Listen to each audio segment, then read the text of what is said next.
The power that made the body heals the body.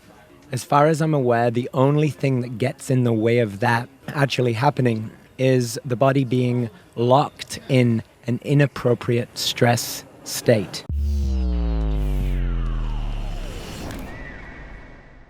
All right, here we are again, another episode of Freedom Culture Podcast. We're in the jungle in Costa Rica. My name is Julian Guderlei, and I'm sitting here with Dillon Ayer.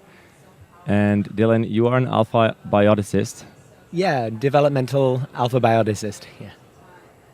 That's such a neologism for me as a language geek. I'm instantly alerted into that. Tell us, what does it mean to heal people through touch and have the nervous system basically rebooted? How does that work? Okay, well, basically the brain has many modes and two functions. It could be boiled down into growth and protection. Fight, flight, freeze, protect, repair, regenerate, restore, renew. Protection, growth. You can't be in both at the same time. Mm-hmm. It's kind of like love and fear. It's one or the other. If me and you were hanging out here a couple of thousand years ago, mm-hmm. Jaguar comes out of the woods. Mm-hmm. And we're just chilling, eating jackfruit, eating berries. The jaguar comes. We better get out of there. Our life's at stake. So our body has a system which is called the HPA axis, which is the hypothalamus pituitary adrenal axis, Mm-hmm. the fight or flight system in the body. 20 minutes later, when we're away from that bear and we're chilling and eating jackfruit and berries again, we're back into growth. Growth, repair, restore, regenerate, renew. We're in a more rested, peaceful, calm. We're safe to cultivate our skills, right? Absolutely. We're not needing to immediately react to our environment at all times. That's a response to our environment if it is needed in that sense. If it's needed, right. Good point.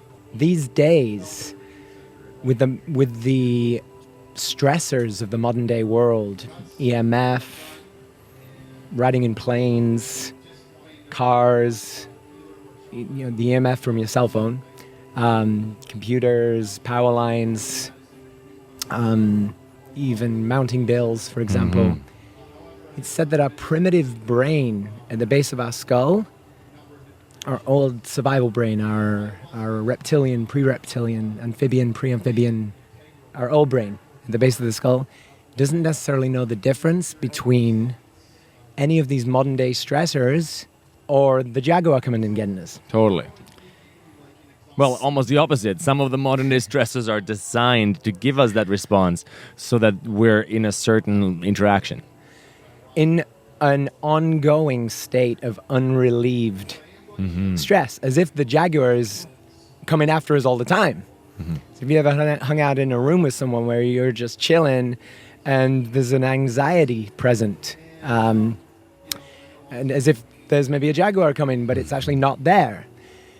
Now, it's become normalized, they're saying. It's become normalized that the HPA axis is becoming engaged because we're so inundated with the stresses of the modern day. The thing is, when a jaguar is about to maul you, the last thing that essential systems in the body, the immune system, dealing with pathogens, digesting or assimilating your food, etc., is on the back burner. Mm-hmm. So if we're in an ongoing state of unrelieved, complex stress, and it doesn't have any clear beginning and clear ending, it doesn't want to switch off, there's no wonder many studies show that every major disease has been linked to being in that inappropriate stress state. Mm-hmm. For extended periods of time. For some people, it actually doesn't even switch off. Yeah.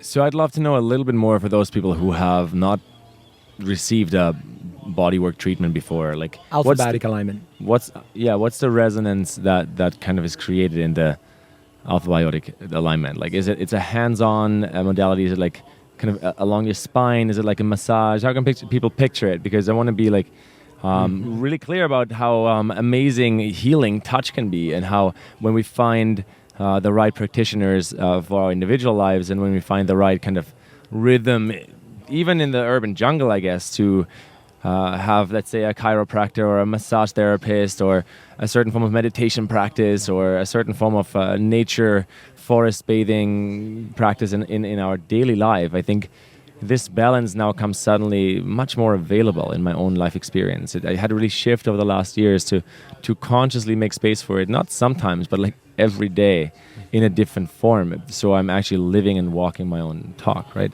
In the world, we've heard the term, humans only use 5% of their brain function. This is wrapped up in the limbic system, the old brain at the base of the skull, that when engaged, it sends all our energy away from our viscera into our one side. Generally, we'll lateralize one side of our body. We'll lateralize into one hemisphere of our brain in order, whichever hemisphere is needed and required to deal with the impinging threat, either to fight, flight, freeze, curl up in a ball from the bear if it's about to maul you. So all of the energy goes into strong on one side, strong on the other, weak on one side, weak on the other. It's become normalized that people say in our culture that we have that's just my dominant side. That's become normal. We're meant to be balanced. We're meant to be in whole brain function, not wrapped up in this constant fight or flight contracted state. So we've noticed with the alpha-biotic alignment process is that when we do this reboot to the central nervous system, within 0.1 second, there is a physiological response that is sent through the body. Full life expression comes back on. Whole brain state is such an interesting concept, from the idea of being a 100% spiritual, 100% material, and then also being this like restorative creature that we really are as humans. I mean, we have all the abilities to generate a healthy hormonal balance from the inside out. Wim Hof is a great example, the Iceman, right? Yes. I just had Ayer Sandara on the show here about healing sexuality, and how that is a form of, like Mantak Chia from the Qigong lineage teaches, how bringing that into alignment with your body is another component to it. And so touch through other human beings, I guess, could almost be like a third angle to that. Can you tell us a little bit more about innocent touch and what it means to you as someone who's offering that? Like, how do you feel touch can turn into like a mass consciousness culture again, where we're not afraid of each other and we can actually use these modalities to help us heal ourselves and then unlock superpowers? The power that made the body heals the body.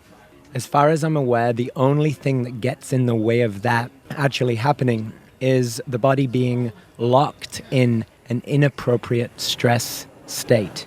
When in alignment and out of that inappropriate stress state, when we flip the HPA axis,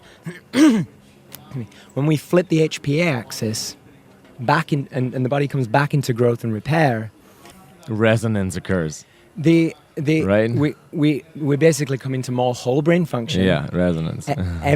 Every EEG scan that I've ever seen before, every brain mapping before every brain mapping, every brain map I've ever seen before and after every alignment, we'll see often people have lateralized into one hemisphere of the brain, beta waves firing, like stress, high stress, cortisol induced, like other side, very little activity and very little congruence between both hemispheres of the brain.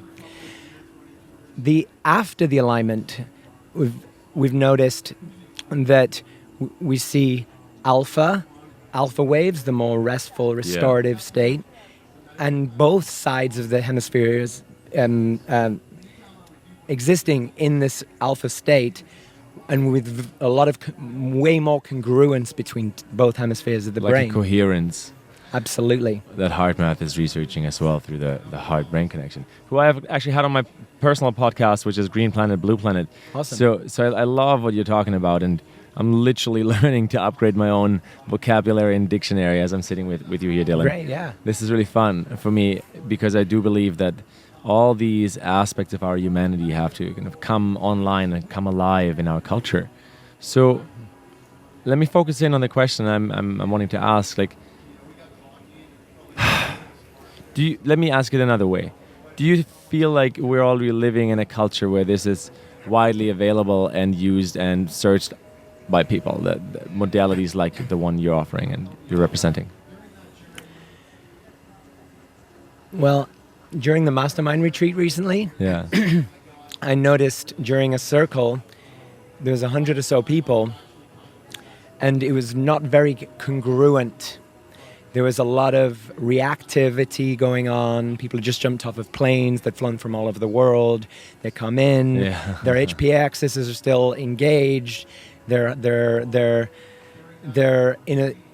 still in stress state, and that's reflected in the protection, the defensive, and the attack, and all these qualities of being in a state of protection. Mm-hmm. If we'd have given them an alignment after they jumped off the jet, all 100 people, for example, brought them into alignment with themselves, in a state of growth, in a state of love, per se. We could say on some level. It could be a little bit more maybe congruence, accessing higher levels of brain function, creativity, patient, and just more patient with each other, less outer reactive, more inner actualized. Yeah. Really cool. Let me change it up a little bit and ask some rapid fire questions because I want to get to know some other sides of you as well. Man. Cool. So you can do like yes or no or either or. So the first one I want to ask you is, as we're in the jungle, is what do you believe or what do you prefer? Let's put it this way: planting trees or flying to Mars? Rapid fire answer. Absolutely, planting trees. Ocean water or lake water? What about it? Swimming in it, being in it, enjoying it. If it's really hot out, lake water. Waterfalls or desert? It depends on the season. I always love waterfalls, and I love desert. Nice. Meditation or dance? Meditation, dancing meditation. I'm so happy. So many people do say dancing meditation. I like it. Sleeping in a tent or a cabin? It depends where the cabin or the tent is. Yeah. I mean, I love cabins. I love tents. That's a great question. Diversity of life experience is such a delicious thing. Hey, Dillon, what does freedom culture mean to you? Freedom culture is following your dreams. Is being present. Is honoring.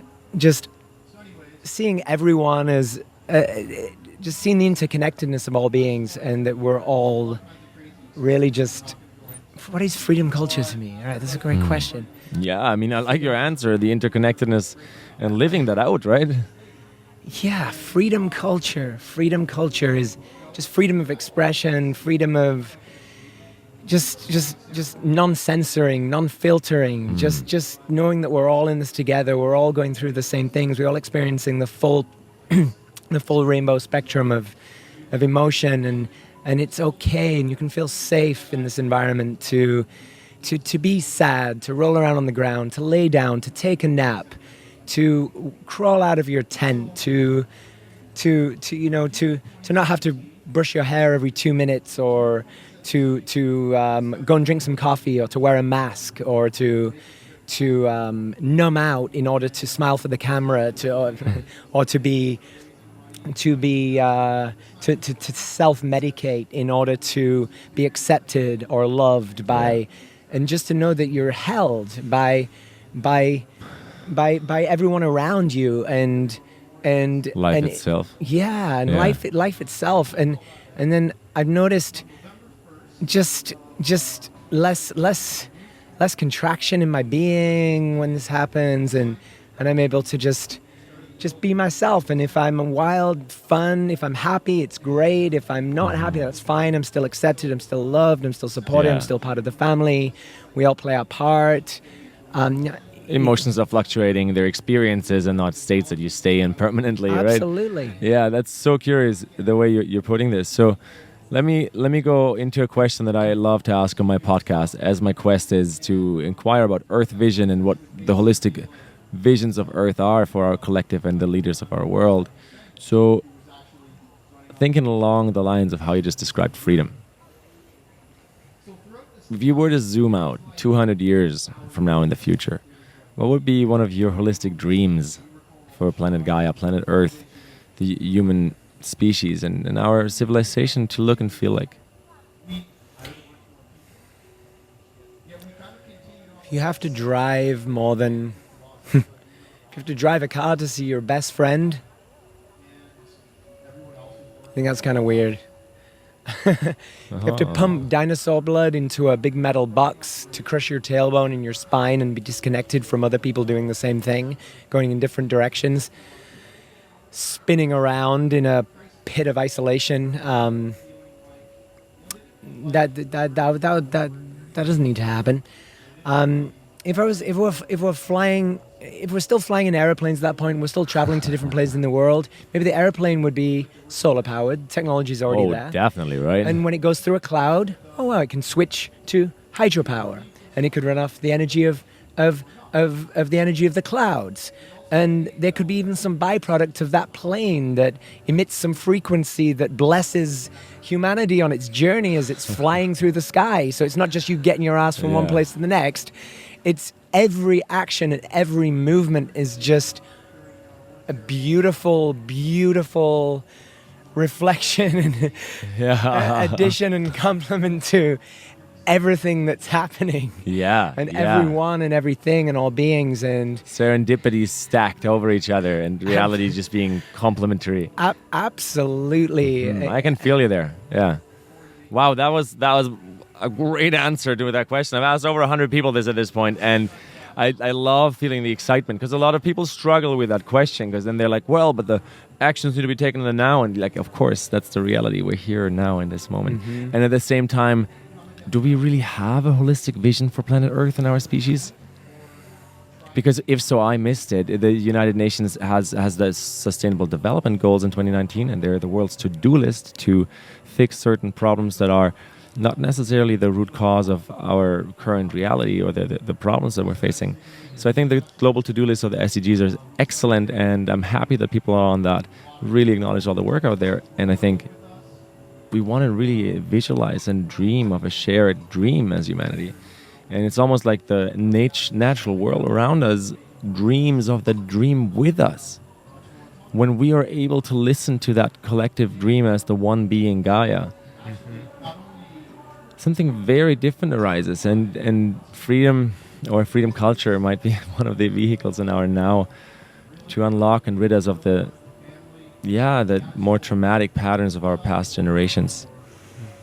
Thank you for going there with me. This very visionary place. Do you want to share something else on it? I'd love to share about what the alphabetic alignment process actually just entails, since we mentioned that earlier on, and just basically notice. I don't know if you've met anybody who says that I've got one leg shorter than the other. I have the dominant side. It's just a given. Everyone has a dominant side. I have, I've got on my right leg shorter than the left. It's not shorter than the left. It's hiked up in the hip. Now the question is, where is the cause of what is hiking the hip up?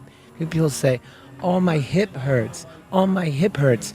Is a chiropractor saying where that comes from? I'm not a Islam chiropractic necessarily, but I'm going to turn that out if you want. But it's chiropractors and doctors.